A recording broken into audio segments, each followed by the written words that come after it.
క్రైస్తలో September 23వ తేదీ 2024. ఈరోజు దేవుని వాక్యం.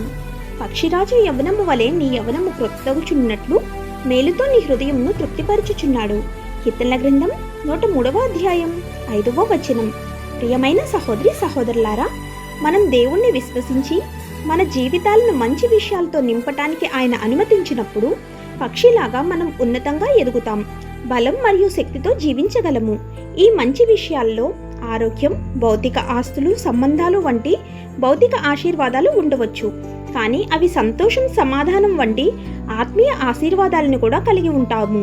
అయితే దేవుని నుండి మనం పొందే మంచి విషయాలు కేవలం మన ప్రయోజనాల కోసం మాత్రమే కాదని గుర్తుంచుకోవాలి. మనం దేవుని ఆశీర్వాదాలతో నింపబడినందున ఇతరులు ఆశీర్వదించడానికి మరియు దేవుని మహిమ తీసుకురావడానికి వాటిని ఉపయోగించమని కూడా మనం పిలువబడతాము. ఆమేన్. God bless you.